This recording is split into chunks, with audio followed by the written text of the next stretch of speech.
Now we will be talking about nucleic acids.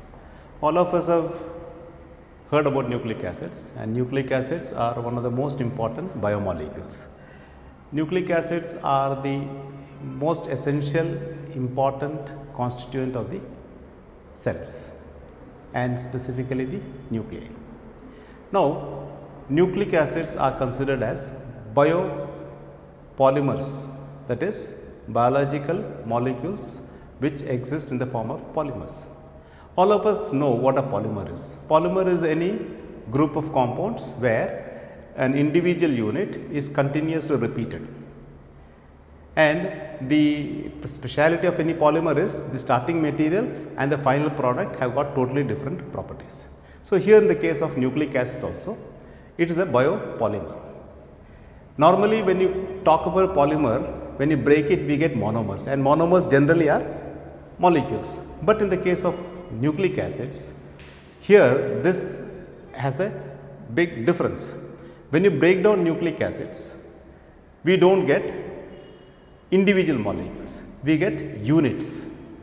So, it is an attachment of a few units. The units on further breaking down again does not give molecules directly, it gives another subunit and a molecule. That subunit on further breaking down or hydrolysis, we get individual molecules. So, it is slightly different from a normal polymer. So, this is what we need to know about nucleic acid. So, we will be talking primarily about the chemical nature of the molecule called nucleic acids. Nucleic acids are generally made up of two types. One is called the ribonucleic acid, or in short RNA, and the other is deoxyribonucleic acid or DNA. DNA is part of the genetic material. RNA is responsible for cell metabolisms.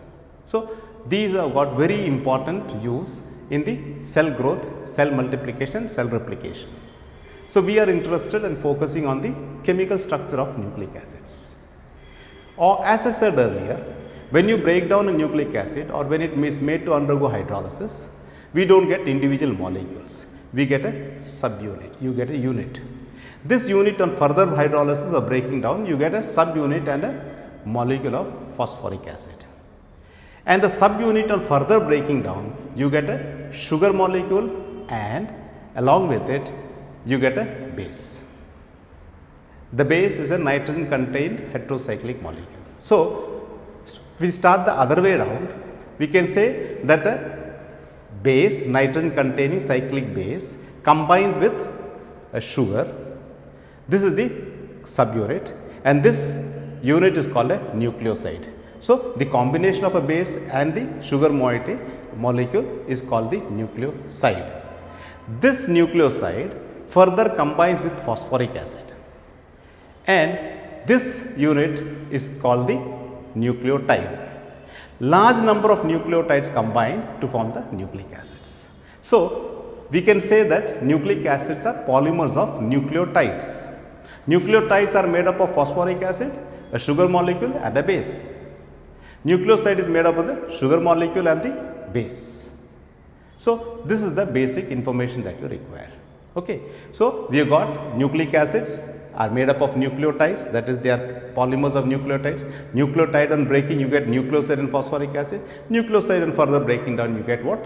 The sugar and a base. So, let us talk about the constituents. Now, when we try to understand the nucleic acids, we need to know the basic entity or basic molecule that are generally found in nucleic acids. That is a sugar molecule, then a base, a nitrogen contained cyclic base system, and then phosphoric acid molecules. Let us talk about the sugar.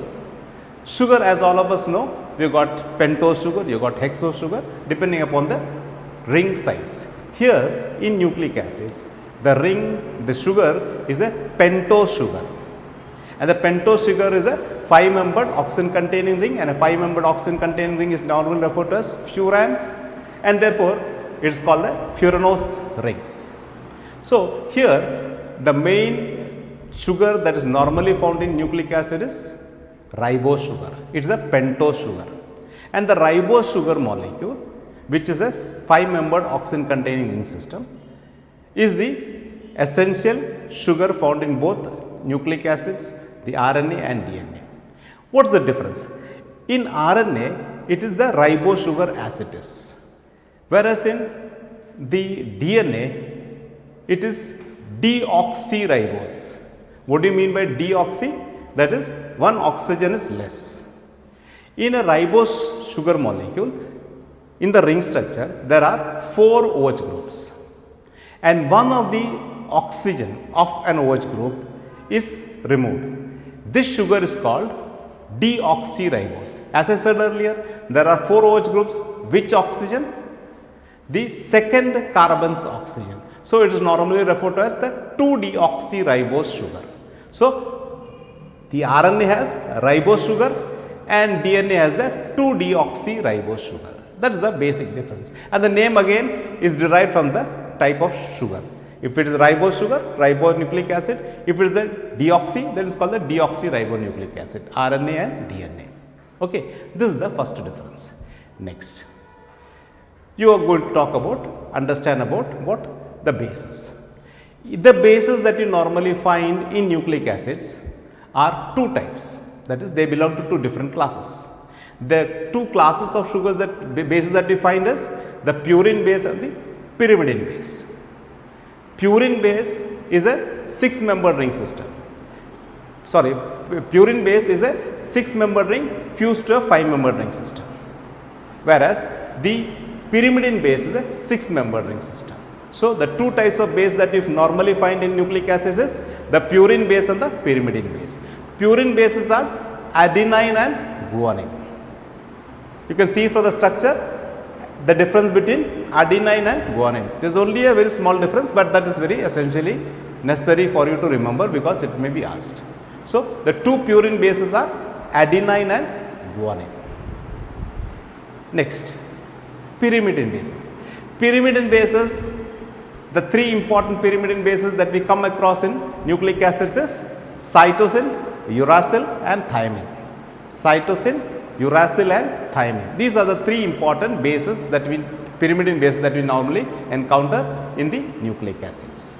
So, you remember CUT, CUT, C for cytosine, U for uracil, T for thymine. So, CUT. So, pyrimidine bases are CUT.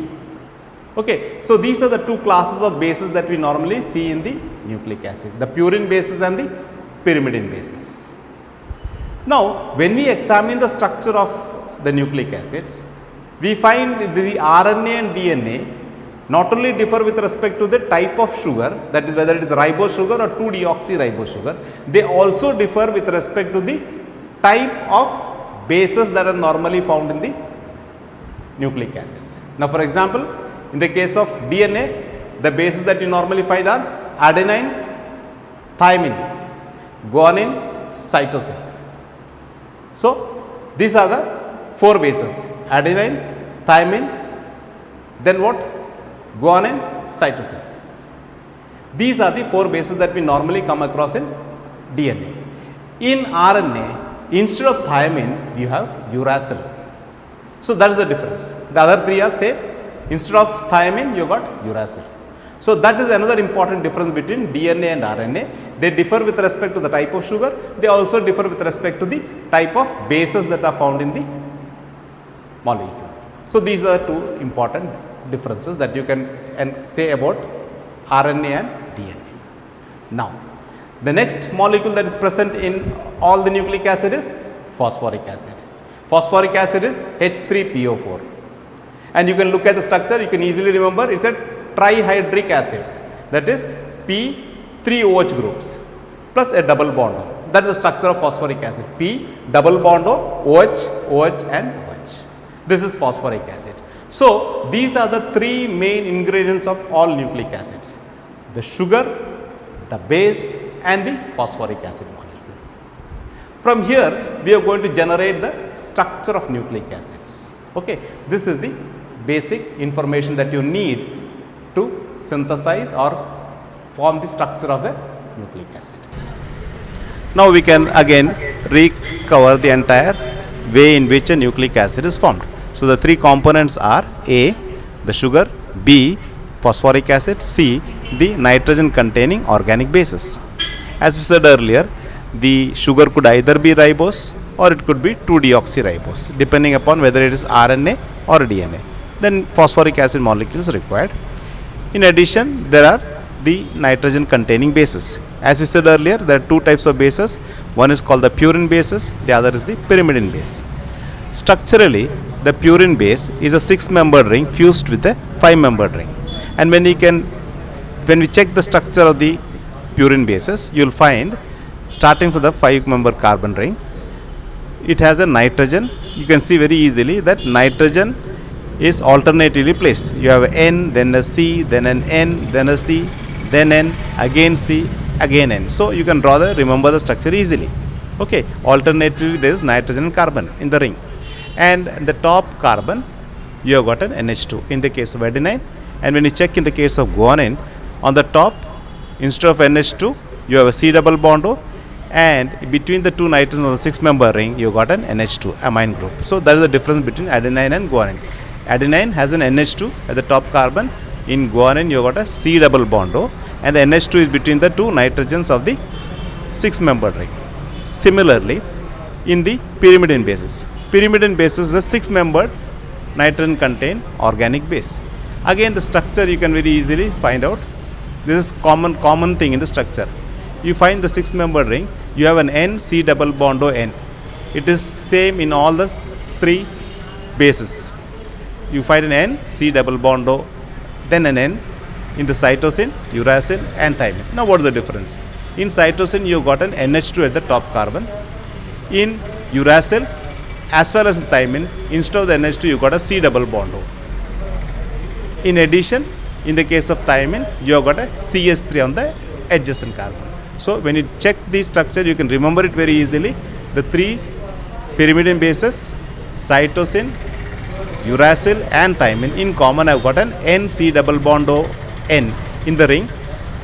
In the case of cytosine, at the top carbon you got an NH2. In the case of uracil, at the top carbon you got a C double bond O. In thymine also you got a C double bond O. What is different? In thymine you got a CH3 at the next carbon, which is not there in uracil. So this is the structure of the thymine. So you can very easily remember the nucleic acids bases. Okay, it's a purine base, 6-membered ring fused to a 5-membered. Pyrimidine base, it's a 6-membered ring. Now we are going to talk about how the sugar molecule combines with the base.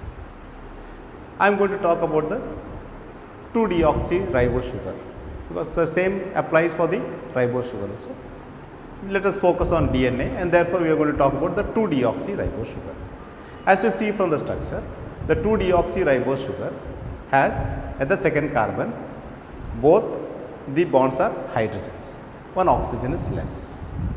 Now when a deoxyribose sugar is treated with a base, the base could be, as we said earlier, it could be the purine base, adenine guanine, or the pyrimidine base.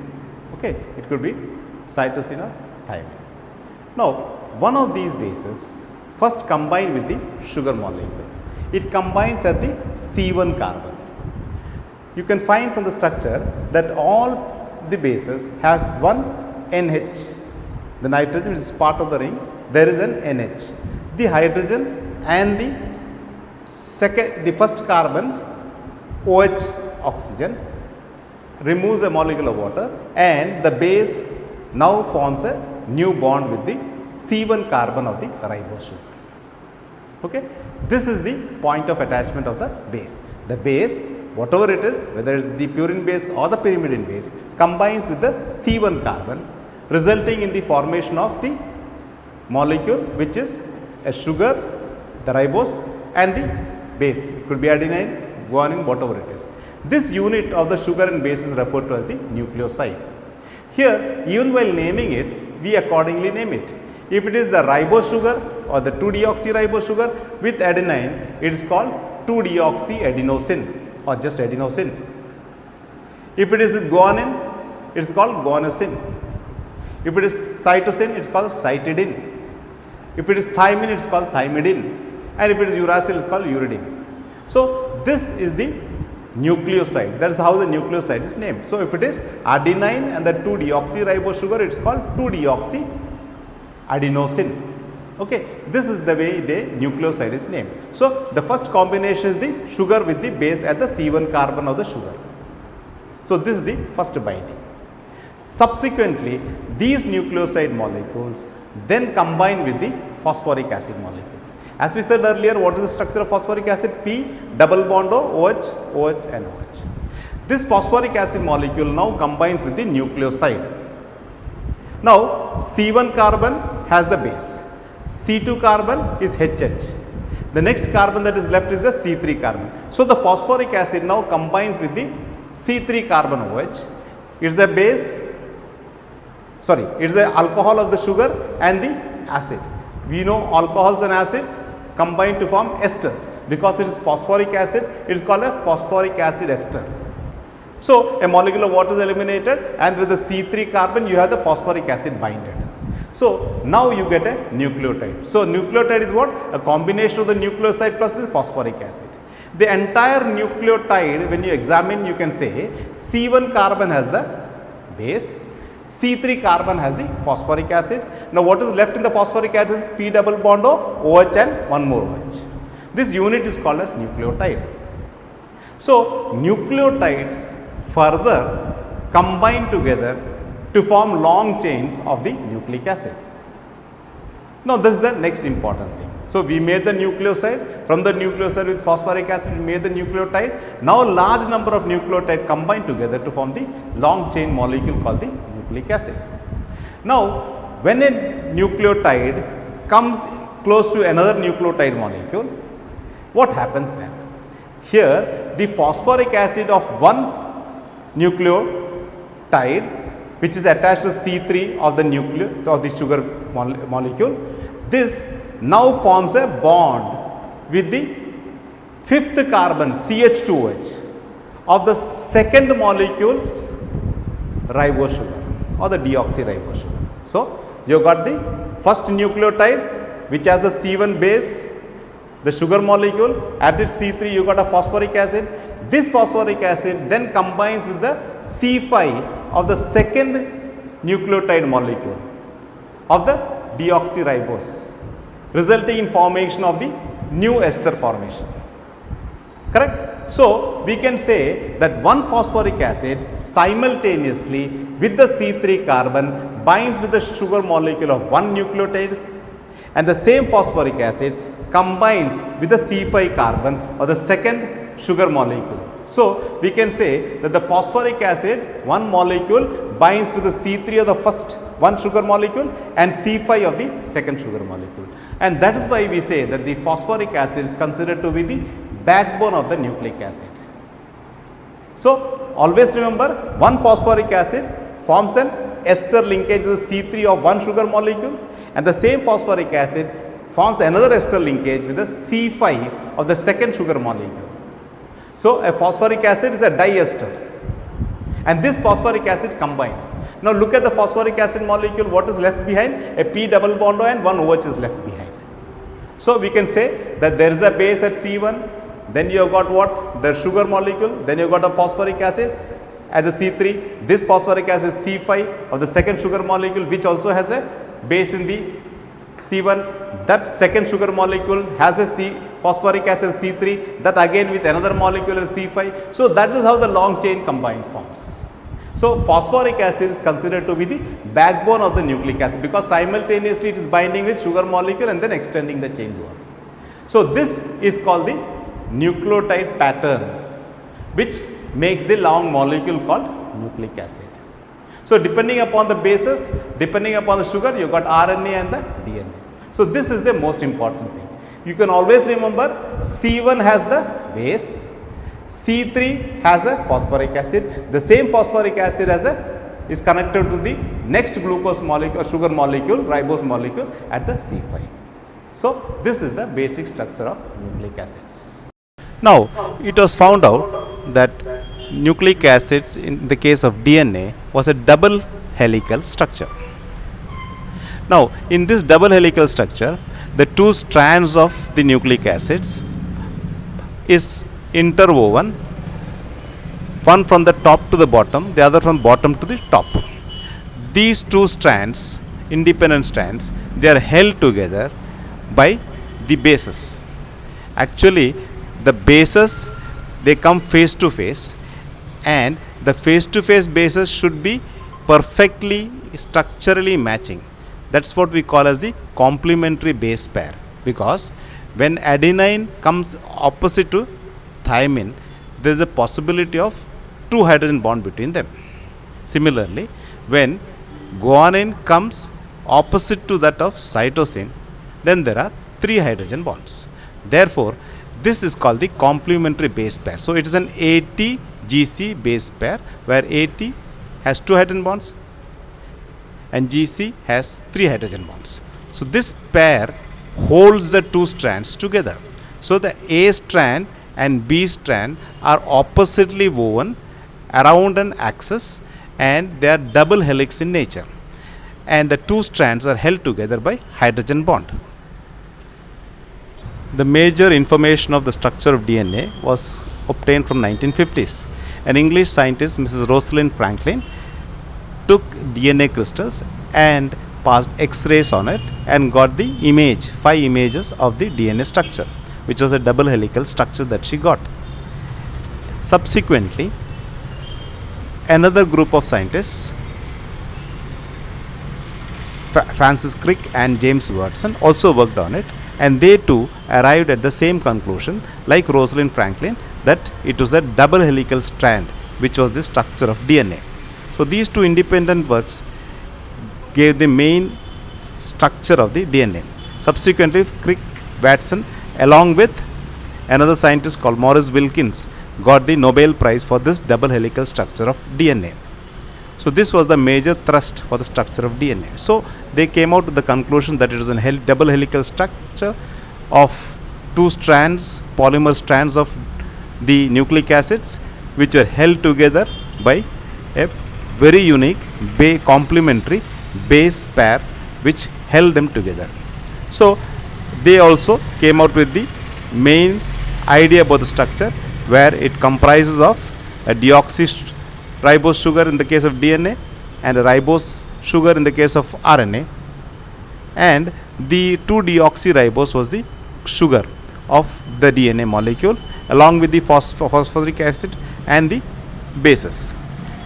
Now here the phosphoric acid, once it forms a binding with the 2 molecules of sugar, it still has an 1 OH group intact. So the structure of DNA chemically, even though it has got nitrogen bases, the general characteristic of the DNA molecule is slightly acidic due to the presence of the phosphoric acid. So the 3 essential components, the sugar, the phosphoric acid and the bases, both the purine and pyrimidine bases. Here always it is necessary that the perfect pairing should be there. So adenine should always be opposite to that of thymine. Similarly, guanine with cytosine. Only such base pairing will establish the 2 strands to be held together. And when you check the structure of the nucleic acid, you can always comment upon the perfection of this base pair. And in addition to it, when you measure the dimensions, you find that the 2 base pair, the length between them is 2 nanometers, and they comprise of 2 grooves, a major groove and a minor groove at the bending. Similarly, one complete twist is 3.4 nanometers, and in a complete twist there are 10 base pair. So the gap between 2 base pair is 0.34 nanometers. So a double helix where the width is 2 nanometers and a full twist is 3.4 nanometers, and every twist has got 10 perfect base pairs. The base pairs could be anything depending upon the gene. So this is the most characteristic feature of a DNA strand.